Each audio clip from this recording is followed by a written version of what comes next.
Welcome to Indus Special. I'm Ejaz Haider. The tariff war between the United States and India seems to be hotting up. On Tuesday, President Donald Trump tweeted, India has long had a field day putting tariffs on American products no longer acceptable. He is referring to the higher retaliatory tariffs imposed by India on 28 U.S. products following Washington's withdrawal in June of key trade privileges for New Delhi. In a move that has caused much trepidation in Delhi, Trump scrapped trade privileges for India under the generalized system of preferences, of which New Delhi was the biggest beneficiary. GSP allowed India duty-free exports to the U.S. of up to $5.6 billion. Following India's retaliatory movement before the G20 summit in Osaka, Japan, Trump had tweeted, I look forward to speaking with Prime Minister Modi about the fact that India, for years having put very high tariffs against the United States, just recently increased the tariffs even further. At the Osaka meeting, Trump and Narendra Modi expressed their concerns over the tariff war and determined that the issues should be sorted out at a meeting of respective commerce ministers. But the dispute continues to simmer. Trump's move to strip India of GSP was grounded in his proclamation, I have determined that India has not assured the United States that India will provide equitable and reasonable access to its markets. Last month, the U.S. Secretary of State Mike Pompeo, who was in Delhi, sought to reduce heightened trade tension with India, promising a renewed focus on negotiating better ties, but gave few specifics of how they would overcome disputes over trade and investment.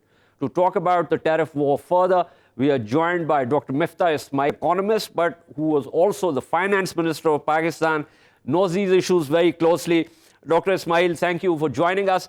Walk us through what these custom wars mean, because apparently the WTO was essentially put together in order to avoid this, because there's a long history of these trade wars that did not really redound to anyone's advantage. And yet we see this, Trump initiating this with China also, and now with India. What does this mean? Thank you, Ejaz. WTO is there to increase trade amongst the different countries of the world, and obviously the theory behind this is that the more trade there is, the better off these countries would be. Both trading partners would be better off if there is more trade. And there is also this theory that even if there is a surplus or a deficit in between the trades of two countries, both countries are still better off, even including the country that is running a deficit. Mr. Trump, however, obviously believes that any country which is running a trade surplus with the U.S. is somehow being unfair to the U.S. So he's raised this this point against China, for instance, because China runs a huge surplus against the U.S., that China is winning. I don't know what winning means in this context, but that's what he thinks, that if you're exporting more to the U.S. than importing, then you're winning. He's taken this point against the EU and also against India. India and U.S. have about $140 billion worth of trade, with India having a surplus of about $24 billion. So Trump obviously thinks that India is winning and that they are being unfair to the U.S. And his coalition, his supporters are people who believe not so much in free trade, but in managed trade. And Trump has been making these things. He's been telling his audiences and domestic audience that the rest of the world is basically having a free ride in the U.S. And so he's acting tough for the U.S., America first policy, if you will. And so he's actually going into trade wars with the EU, with American allies, with EU, then with China, and now with India. India, on the other hand, is has a very nationalistic policy when it comes to trade. It's all for exports, but it actually has a lot of tariff and non-tariff barriers for its imports. And WTO does allow developing countries such as India and Pakistan to put some restrictions and some tariffs for certain periods of time in these countries. So India has a lot of tariff barriers against U.S. imports. So India has been unwilling to dismantle as its economy has grown, as its trade has grown. whereas India is very happy to have everybody else's business in India. For instance, IT, development business or back office processing business. India is not equally eager to open up its market. So I think that both will have to give a little. So correct me. Of course, we're talking about the US and India, but we also face the same problem because India had constantly been saying that it had given Pakistan the most favored nation status, but in reality, there were so many non-tariff and other barriers that did not really allow the volume of trade to go up. Am I right in observing that? Yes, in India, they had both. They didn't have Pakistan-specific barriers, but they do have barriers which make it very difficult for exporting countries to export to India. For instance, every time we would export cement, they would take a very long time to test those cement shipments, hold them up at port, and so they would discourage their own importers from importing from Pakistan. Bangladesh also does the same against Pakistan these days. The Pakistani shipments that go to the ports of Dhaka and Chittagong are there lying for 15, 20 days before they clear these shipments. So they're discouraging their importers to import from Pakistan. India does that with us. But India is generally a very trade restrictive country, import restrictive country, and it has a lot of barriers against imports of all sorts. So is there a mechanism whereby a state can actually take a complaint against another state for putting up these barriers and these, having these restrictive policies? WTO does have mechanisms. It has appellate mechanisms, and it has a lot of complaint mechanisms. But Mr. Trump, of course, is also speaking to his domestic audience. For the U.S., a 24 billion surplus, which U.S. if India deficit with India is not a big deal. They run hundreds of billions of dollars of deficit every year. For another $24 billion is not a big deal. And again, the U.S. does its trade in U.S. dollars. It's like if Pakistan were doing this in Pakistani rupees, there wouldn't be a problem. And because the U.S. economy is a very consumption-based economy, their consumption is very high, which not just works as an engine for growth in America, but for the rest of the world. There's a lot of other stuff because of which you would expect the U.S. to run a deficit with the rest of the world. But this is more also on Mr. Trump's behalf, a show and tell thing. He wants to show off to his domestic audience that he's acting tough and he's going against all these people. So, Dr. Ismail, what is the theory here? It seems that Donald Trump wants jobs back into the U.S., but if they go back to the U.S., if they haven't been outsourced, like various companies had outsourced them, that was to cut costs and to keep the price of the product low. But if it goes back to the U.S., where the labor costs are much higher, would it not then redound to the U.S. disadvantage rather than advantaging the United States? Of course. Suppose, just to give you a very simple example, oversimplified example, if India had, for instance, a drug that cured AIDS, and U.S. had a drug that cured cancer, even if India were nationalistic and not allowing the U.S. to sell its drugs in India, America would still be better off, letting India sell its drugs in America. This trade war is going to be bad for both sides, and it is and America getting into a trade war with China, for instance, not so much the India, is going to actually bring a worldwide recession. It is going to bring a recession in the US, Europe, and the rest of the world. That nothing good will come out of it. The only thing I would say is that because of the recession in China, because of this looming trade war with China, some Chinese companies have started investing in Bangladesh, and now they're also talking about Pakistan, that some Chinese companies may want to invest in Pakistan. That would be, in the short run, obviously good for Pakistan. And even if there is a big trade war between India and America, we may be an indirect beneficiary of that. We may be the indirect beneficiaries of that. Thank you so much, Dr. Miftah Ismail, an economist and former finance minister of Pakistan. We're also joined by Professor Steve Keen, who's an economist and joins us from Sydney. Thank you, Professor Keen, for being on the program. We're talking about the tariff war that is hotting up between the US and India, with India also taking retaliatory measures with higher tariffs. How do you look at the situation? There's also the trade war going on with China. Donald Trump has also been saying this about the European Union and Japan. So is this like some kind of an unraveling of the WTO mechanism that we're looking at? Well, it's certainly unraveling of the principle of multilateral trade. And you have to look carefully at the person who's doing it, of course. And Donald Trump fundamentally is a real estate developer, and his approach is to bully no matter what. And that's what he's doing in this particular case. It works for him with real estate. He's now trying to apply it to international trade. But of course, it's got absurd outcomes. Of course, in India's case, India runs a substantial trade deficit, and yet he's trying to force India to have more trade at its expense with America. So it's a very unbalanced way of thinking, and that, of course, again, suits the man who's causing all the trouble.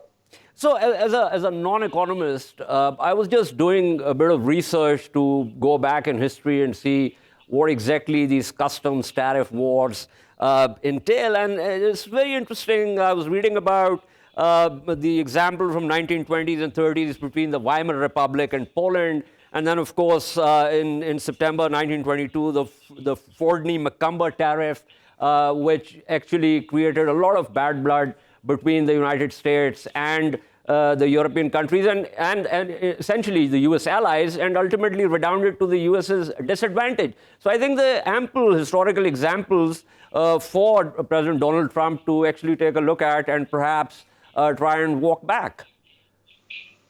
That doesn't sound like Donald Trump from start it involves reading, which he doesn't seem particularly good at. I think my perspective on international trade and trade wars is a bit different to most economists. I think economists exaggerate the importance of trade and specialisation and underrate the importance of investment. And often some trade wars will end up spurring more investment when you're forced to make up for the absence of goods you used to import. In fact, America's industrial development began under tariffs. There's an excellent book, I'm sure you'd enjoy reading it, by Michael Hudson called America's Protectionist Takeoff. So the anti-free trade, the pro-free trade argument, I think, is not all that strong. But certainly what Trump is doing is disruptive here. And in the case of India in particular, there's no justification for him picking on India. America happens to have a trade deficit with India. I think America's exports to India are about 5% of your imports. Your exports are about to America, about 15% of your exports. So you come out ahead in trade with America, but India overall is running a trade deficit. It's not like Japan or China or Germany, which can be argued to be exploiting their position and running trade surpluses at the expense of the rest of the world. But this man only thinks in lateral ways, and my feeling is the only way to stop this happening is to develop an international payment system that doesn't use the American dollar and takes away Trump's capacity to bully the rest of the world. That's a very interesting thought. So if the world were to do that, what currency would they need to use? I mean, because I say this because the Chinese have also been saying this for quite some time now. Yeah, I think it's actually in this sense what Trump might be doing inadvertently is motivating what should have happened back at the Bretton Woods Agreement, which is the formation of an international currency for international trade. Keynes wanted to have what he called the Bancor used for international trade, created by what became the International Monetary Fund and allocated to economies on the basis of the size of their GDP, and then adjusted when countries are running trade deficits, they'd be forced ultimately to devalue, but countries running trade surpluses would be forced to spend and also to create international aid out of it. Now, that was, the Americans bullied them out of that. Harry Dexter White, the American delegate to the Bretton Woods Agreement, simply refused, and because of the power of the American economy, the American dollar was made the international reserve currency. That gave us all the distortions we're looking at today.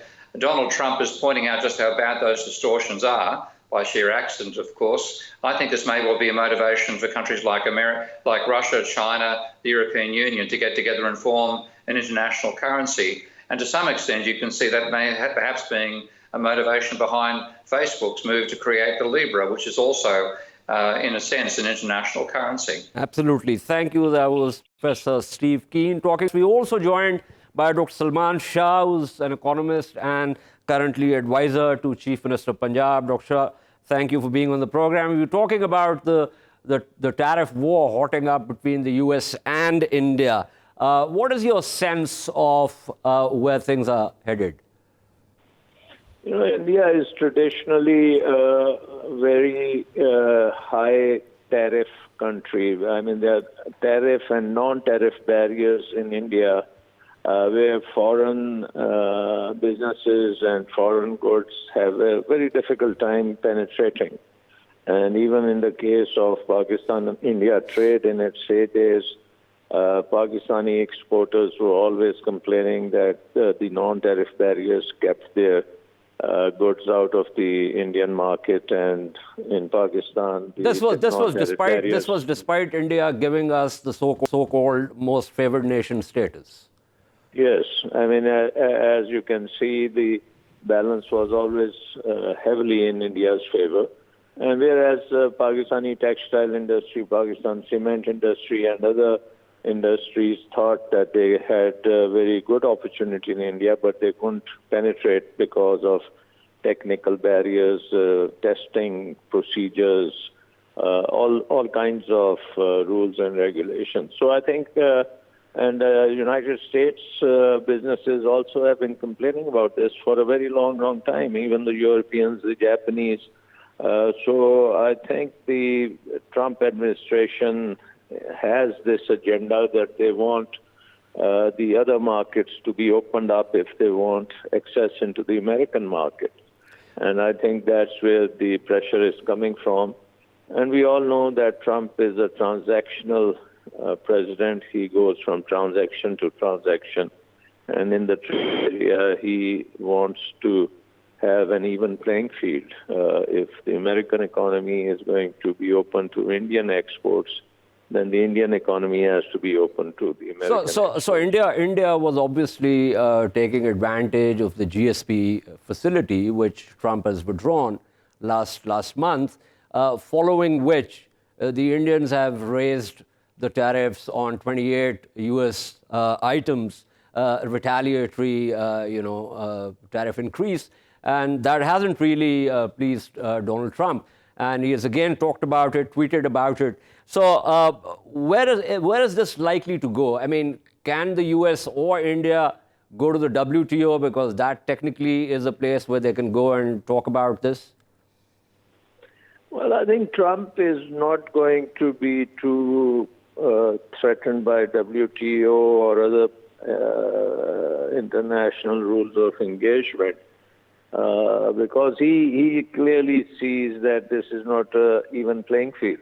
And so the Indians can take him to court on that, but he's not going to relent. So I think that ultimately they will have to open up the Indian market. And Indian market, even though it's not that huge at the moment, it's a growing market, and in the future will be a very big market.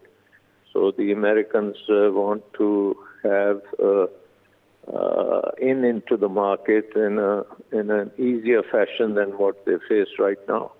So the American companies are also looking at India as a major market for exporting arms, and we're talking about big ticket items. So given that, do you think Mr. Trump will be able to keep up the pressure, because that gives space to India to say, well, if you want to come in, then you got to give us back the GSP and perhaps also give us, further facilities in terms of trading with the US. So I think India has that space. Don't you agree? Well, I think the Indian arm purchases are big, but they are not of the size which would threaten American strategy for India. Indian defense budget is around $60 billion a year, which is sizable, but I mean, it's the world trade is in trillions and trillions of dollars. Mm-hmm. So I think that the Indians will definitely retaliate, but ultimately they are going to be on the table and negotiating two-way traffic in trade. Okay. Thank you so much. That was Dr. Salman Shah, economist, and currently, as I said, advisor to Chief Minister of Punjab. We are also joined by Mr. Arun Kumar, who's an economist, joins us from India. Mr. Kumar, thank you for being with us on the program. What do you make of this tariff war that seems to be hotting up between the US and India? This is what Mr. Trump has been promising the US. And when he came in, he promised that he would bring jobs back. And for that, he's said that, he'd impose tariffs, he'd bargain harder. So what he's doing is bargaining very hard with India, but also with China, with EU and other trading partners like NAFTA, Mexico and Canada. So this is a part of a strategy to bring jobs back home because there's unemployment, which was threatening to go out of hand earlier. At the moment, of course, unemployment in the US is down. But the point he's trying to make is that he will, he thinks that other nations are taking advantage of the US. Now, in a world situation, technology is not equal between the developing world and the developed world. So the developed world enjoys advantage in terms of technology. So they are able to export to the developing world its technology goods, and from the developing world, it wants to get its goods cheap. And that's why, the argument is that if we have lower tariffs, then we'll be able to export more to India, and we'll be able to, get from India and other developing worlds their goods cheap by making them compete. So WTO is all about trade in intermediate goods, technology goods, and low technology goods. It's not about high technology goods. You can restrict high technology goods on the argument that these are dual-use controlled technologies. They can be used in missiles, they can be used in nuclear, they can be used in other things, and therefore you can deny technology.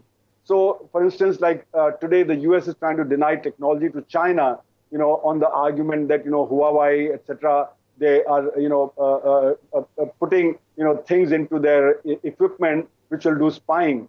So, in a sense, they're actually trying to deny China, specifically since you mentioned Huawei. They're denying them the market space by talking about national security, and it's not just the United States but also the United Kingdom, where the GCHQ has been talking about Huawei 5G as something that's likely to be a threat to the national security of the United Kingdom. But that came from the US. The US has been telling its allies not to go for this technology, and that's why the initially the UK was considering Huawei's technology, but later on under US pressure, it backed out. And the same pressure is coming on India, the same pressure is coming on other things. Similarly, US is putting pressure on India that it should not buy the S-400 missile from Russia because it says then, our technology will not be compatible. It's put the same pressure on Turkey as well. Which technically is correct, because they're doing the same with Turkey, by the way, as you know. Because, the compatibility of the S-400 system with F-35 fighters is something which obviously is, a technical concern to the United States. But give me a sense of where do you think this will go? Because we've seen that with the withdrawal of the GSP last month, India has obviously retaliated and put higher tariffs on 28 US items that come into the Indian market. Is there a likelihood of the two sides getting together and perhaps trying to sort of, work this out? Or do you think it's going to hot up further? Well, this process of putting tariffs started a year back when US imposed tariffs on steel and aluminum, not just from India, but also from Europe and other countries. Correct. Then at that point of time, India considered imposing duties on 28 items. It kept on postponing it, hoping that the US would come to some agreement. Since no agreement was arrived at, and then the GSPs were withdrawn. So that's the time when India, imposed those tariffs.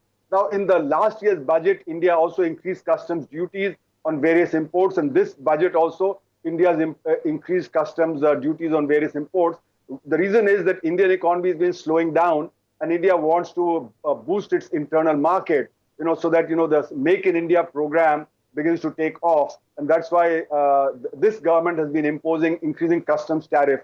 Now, I think the reaction to this will also come in, in the coming days, because some of the US goods will get affected with the increased customs duties that are being imposed in this budget. So I think this war is actually hotting up more and more. And there have been trade talks that have taken place. Several rounds of trade talks have taken place. But I think there's been no resolution found. because India has a big trade surplus with the US, and the US wants it cut down. And India is promising that it will buy more frankly, oil. Mr. Kumar, it's not really, I think, if I'm correct, it's about $24 billion, which, like, if you compare it with what China has in terms of surplus, like, it's minuscule. No, correct. So we're not comparing with China, but if you see the strategy that US has, with every big trading partner, it is putting duties, it's putting pressure. So it also wants to pressurize India. And Mr. Trump keeps talking about Harley Davidson, where earlier the tariff was 100%, the tariff is down to 50%. So Harley Davidson is a kind of a symbol of wanting to get the duties cut on American goods. And the reason very clearly is that it wants to expand its own trade footprint all over the world. Now, India is not in a position to bargain with the US, India being much smaller than the US economy and much dependent, because India's exports, maximum amount go to the US. So even though India is the 13th trading partner for the US, but for India, US is very important. So therefore, it's a one-way relationship. And the problem lies in the technology gap between India and between the US. They have much higher technology goods, which India doesn't have. And that's where we have a weakness. And because the Indian economy is slowing down, we want to increase exports. India's exports have been very sluggish in the last 5 years. And that's why India would like to increase exports to the US. But these tariffs will come in the way of increasing exports. And the overall trade deficit that India has is quite large. It's about 1.7% of the GDP, which is the current account deficit. And that, can blow out of proportion, especially if oil prices increase. And all the oil exporting countries like Iran, Venezuela, Russia, Libya, they're all in trouble. There are sanctions that have been imposed by the US.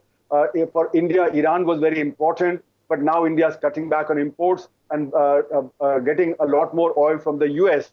And US is promising shale oil, but that will not be cheap. And that's not as convenient. So Iran was a good partner for India, but under US pressure, we're having to buckle under, under that. Absolutely. Thank you so much. That was Arun Kumar talking to us from India. We shall take a short break, and at the other end of the break, discuss India's use of pellet guns in occupied Kashmir and what, if at all, can Pakistan do to go beyond pro forma condemnation of their use against unarmed Kashmiri protesters. Stay with us.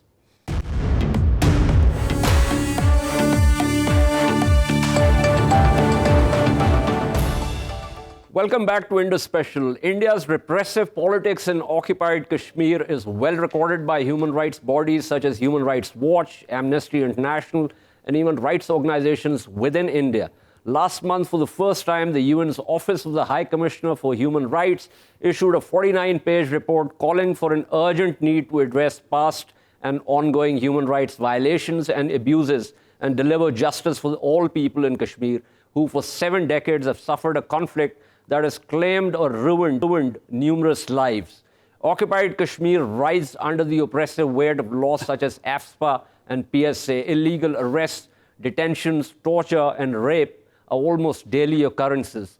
Among several tools in the arsenal of the Indian state to perpetuate its hegemonic control are pellet guns. Their use have killed and blinded hundreds of Kashmiri men, women, and children. Is there a way Pakistan can do more to stop the use of pellet guns other than merely condemning the practice? To answer this question, we are joined by Mr. Feisal Naqvi, who is an advocate, Supreme Court of Pakistan, who is also Pakistan's counsel in the Baglehar and Kishan Ganga cases, so he's been part of these international arbitration cases. Thank you, Mr. Naqvi, for being on the program. Is there something we can do? Of course, pro forma, we are condemning. The Foreign Office does it regularly. But is there something other than just this pro forma condemnation that we can do? I think we have to recognize that there is a credibility issue, and also because Pakistan by itself is seen as an opponent of India. So if Pakistan says something, that by itself is not sufficient for the international community. What you need to do is to bring in international organizations to verify, to guarantee, to confirm that what is happening in India, and in particular the use of pellet guns, is illegal and contrary to international law. Okay, so how do we do that? Well, one specific option which has been used in different circumstances is to use the advisory jurisdiction of the International Court of Justice. Now, the International Court of Justice basically has two types of jurisdiction. One is where states agree either through a treaty or through a separate agreement to send issues for dispute resolution to the ICJ. For example, India and Pakistan, as is currently going on in the Kulbhushan case, there is a treaty and there is a provision there where those disputes go. But apart from that, there is also a provision that certain parts of the United Nations hierarchy are entitled to ask the ICJ for an advisory opinion. So you've had advisory opinions in the past from the International Court of Justice, in particular regarding, for example, the legality of the wall in Palestine. So the most, in the field of international relations, there is nothing better, nothing more respected than the International Court of Justice. So if we can get an opinion from the International Court of Justice saying that the use of pellet guns is illegal and contrary to international human rights norms, then it would be an extremely powerful and, I think, effective condemnation by the international community as a whole. So we go to the ICJ or we go to the UN General Assembly, get a resolution from there, which then brings in the ICJ? To get to the ICJ, there are different organizations which are entitled to ask for it. Some have almost unlimited scope, for example, like the Security Council or the UN General Assembly. There are also certain parts of the UN sort of family of organizations. For example, the ILO is entitled to ask for opinions on, let's say, issues regarding labor laws. But probably for us, the most realistic option is either to go through the UN General Assembly or to go through the Economic and Social Committee. Okay, so we go there and do what? We need a resolution saying this is the issue, it's a legal question. And the resolution has to come from the UN General Assembly. One option is the UN General Assembly, the other is ECOSOC. The other is ECOSOC. So one of the things, the sense that I get, is that Pakistan has been fighting shy of taking a proactive stance because it feels that it might not get the numbers. And if it doesn't get the numbers after having been proactive, then that is going to be, that would redound to its disadvantage rather than, being beneficial to it, or the Kashmir cause. Well, I would say two things. Number one, even if you don't succeed, that doesn't mean it's not worth trying. Pakistan should go out. Pakistan already does a lot for the Kashmir cause, but it is seen as being sort of motivated as in its own self-interest to a certain extent. If you ask for an examination of a particular issue by an international body of impeccable credibility, then it's more difficult to deny. Secondly, to the extent that you highlight this issue, even if you don't succeed, it puts pressure on India, and there already has been condemnation by Amnesty International, by the UN report that you've already mentioned, which says that this is contrary to human rights law. So to the extent that you raise the issue, it is better for the Kashmiris because there is pressure on India to stop it, and it highlights all of the other violations that India is doing. But even if, and I'll say this, even if you, first of all, there's no reason why we can't succeed. Secondly, if you don't think that you can succeed, it's okay not to get there. That by itself, you will highlight a particular issue. And then thirdly, even if you can't get an opinion of the ICJ, one alternative to consider, if this... I'm going to come to the alternative, but let's first stick to the ICJ thing. The human rights report, and this is the first time, as a matter of fact, India is really perturbed by this report because, they're not much concerned about Amnesty reports or Human Rights Watch, which they think is like far left kind of stuff and, like softy lib-lab kind of thing. But the UN report is something where India singularly failed because, and I think Pakistan's efforts have been part of getting that report out, even though it's also about Azad Kashmir and Gilgit-Baltistan. So can we make this the basis for and go to the Office of the High Commissioner and say, well, you've put out this report and now we want to get an advisory opinion from the ICJ on the use of pellet guns and also perhaps the AFSPA and the PSA and the rest of it. So how does that work? I don't think the Office of the High Commissioner can ask for an advisory opinion. No, if we go there and we say, like, you help us get, get this done or something. The UN by itself, the UN Secretariat is also entitled to ask for an advisory opinion, but that will raise, trying to manage that process will be more difficult in my view than going through the General Assembly. Also, the UN report, and I took a quick look at it before coming here, doesn't deal with pellet guns in that much detail. It talks about the fact that there have been, for example, I think since 2016, there are more than 1,200 people who've been blinded. Yeah. And it earlier noted that, thousands of people have been injured through this process. And, but it doesn't go into much detail on it. Yeah, because it's an overall sort of view of the situation. The exact question that you want to look at, because India has been challenged earlier, even domestically, on the use of this, and it has taken the consistent position that this use of pellet guns, and by the way, pellet guns is a misnomer, these are short guns. Yeah, these are short. These are short guns being used to control and to hurt and to, damage unarmed civilians. So this use of shotguns on civilians, a method which is inherently inaccurate and which cannot be controlled, and almost, like the international law equivalent of cruel and unusual punishment. The question is the legality of this. You want to use this as a base. You don't want to make a general assertion that things are incorrect in India, and you want this assertion of illegality, according to internationally accepted norms, to be presented before the international community and to be verified before the international community. So it is important that it be put in the terms of the law, which is accepted by everybody, and then adjudicated by a body whose credentials are not in doubt. India itself has gone before the ICJ. Okay. So India can't now turn around and say, well, we don't accept the validity of the ICJ when it comes to the use of pellet guns. And I am surprised that till date, Pakistan has not actually agitated this issue the way it should have.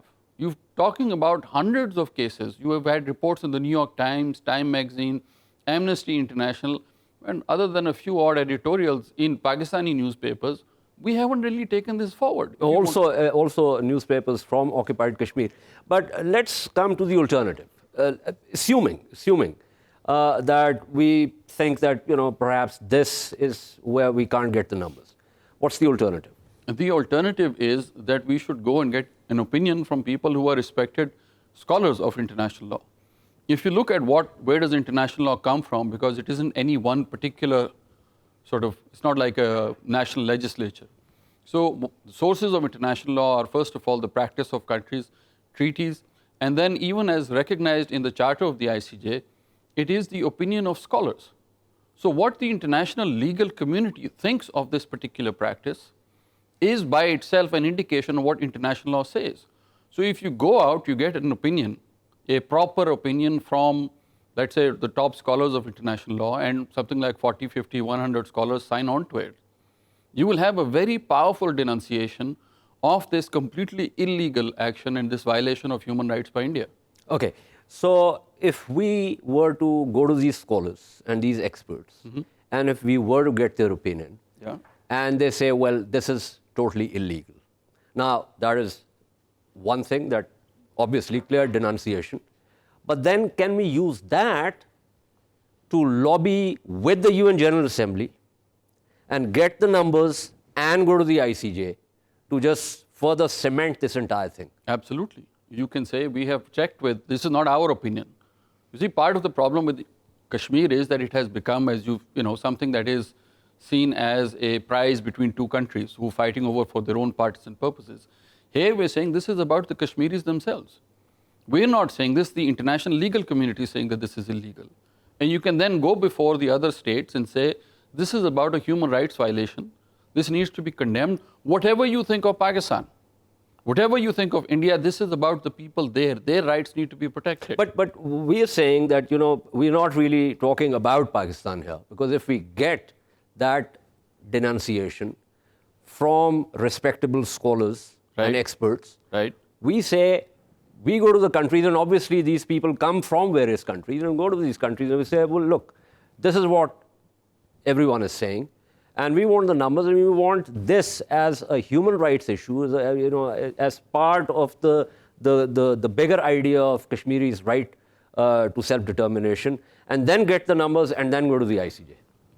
I think that's a process worth following. That is exactly what you should be doing. You should be doing your homework, getting a preliminary opinion, then getting a formal opinion from scholars who are, let's say, respected the world over. People who are professors of international law, let's say at Oxford, at Cambridge, at Yale, Harvard, with the international scholars who are recognized, who go and argue before the ICJ, There is a small community of people who are there. Ask them what they think. Show them the facts. Say, this is what the law is. Get their opinion. And then go and lobby as well. So a lot of this will also depend on personal contact. I mean, you went to the Yale Law School. You are a JD from there. I'm sure you have your contacts there. The others also. So the government of Pakistan should, let's say, put a panel of legal experts here together and then proceed to reach out to people, in various other countries and get them together and get this sort of, denunciation from them. I would suggest that the government of Pakistan should try and first engage somebody, perhaps an international law firm, to do the first cut of work. Then bring in the international scholars. You mentioned Yale. I was privileged to be a student of Professor Michael Reisman, who is one of the world's renowned authorities on international law. I did my thesis with him. There is Professor Warnlow at Oxford. He's worked on any number of cases. These people can be asked, and they will then know other people as well. Let's say Alain Pellet of France. You can go around them and pick all of the people in the world and say, look, what do you think? This is something which is happening. We want your voice to support the rights of the Kashmiri people. And you can't read these stories without being affected. There are babies who've lost their sight. There are people who are carrying, hundreds of lead pellets in their body. So this thing has to be stopped. I think that's eminently doable. Thank you so much, Feisal Hussain Naqvi, for talking to us on this very pressing issue. This is all for this week from Indus Special. We shall see you next week. Until then, it's goodbye.